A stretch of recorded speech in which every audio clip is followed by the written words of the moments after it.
राम राम दोस्तों और मेरी माताएं बहनें, आशा है कि आपके ऊपर बाबा नीम करोली जी की अपार कृपा होगी। आपके घर परिवार में सभी कुशल मंगल हो, यही मैं प्रार्थना करता हूँ बाबा नीम करोली जी से। यही मेरी अर्जी है, मेरे बाबा सबके कष्ट हरो। जय बाबा नीम करोली महाराज, जय हनुमान, जय श्री राम। दोस्तों और मेरी माताएं बहनें, आज मैं आपको श्रीमद् वाल्मीकि रामायण अरण्य कांड का 62वां सर्ग सुनाऊंगा। श्री राम का विलाप। शुरू करते हैं। श्री राम का विलाप। जय श्री राम। सीता को ना देखकर शोक से व्याकुलचित हुए धर्मात्मा महाबाहु कमल नयन श्री राम विलाप करने लगे। रघुनाथ जी सीता के प्रति अधिक प्रेम के कारण उनके वियोग में कष्ट पा रहे थे।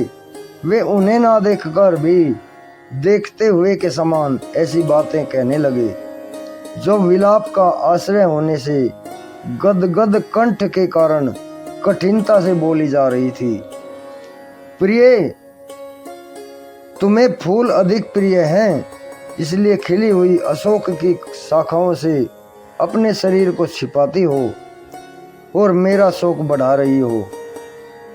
देवी, मैं केले के तनों के तुल्य और कदली दल से ही छिपे हुए तुम्हारे दोनों उर्वों को देख रहा हूँ। तुम उन्हें छिपा नहीं सकती। भद्रे देवी, तुम हंसती हुई कनेर पुष्पों की वाटिका का सेवन करती हो। बंद करो इस प्रयास को, इससे मुझे बड़ा कष्ट हो रहा है। विशेषकर आश्रम के स्थान में यह हास प्रयास अच्छा नहीं बताया जाता है। प्रिय, मैं जानता हूँ तुम्हारा स्वभाव प्रयास प्रिय है। विशाल लोचने, आओ, तुम्हारी यह प्रशाला सुनी है।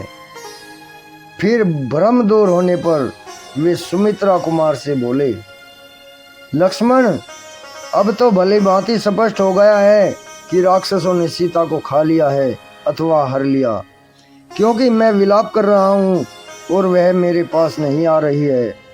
लक्ष्मण, ये जो मृग समूह, ये भी अपने नेत्रों में आंसू भरकर मानो मुझसे यही कह रहे हैं कि देवी सीता को निशाचर खा गए।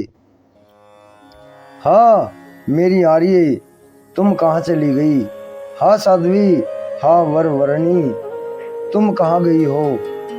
हाँ देवी, आज केकई सफल मनोरथ हो गई। सीता के साथ अयोध्या से निकला था। यदि सीता के बिना वहां जाऊंगा तो अपने सोने अंतपुर में कैसे प्रवेश करूंगा? सारा संसार मुझे पराक्रमहीन और निर्दय कहेगा। सीता के अपहरण से मेरी कायरता ही प्रकाश में आएगी। जब वनवास से लौटने पर मिथिला नरेश जनकपुरी मुझसे कुशल पूछने आएंगे, उस समय मैं कैसे उनकी ओर देख सकूंगा? मुझे सीता से रहित देख विदेहराज जनक अपनी पुत्री के विनाश से संतप्त होकर निश्चय ही मूर्छित हो जाएंगे। अथवा अब मैं भरत द्वारा पालित अयोध्यापुरी को नहीं जाऊंगा। जानकी के बिना मुझे स्वर्ग भी सोना ही जान पड़ेगा।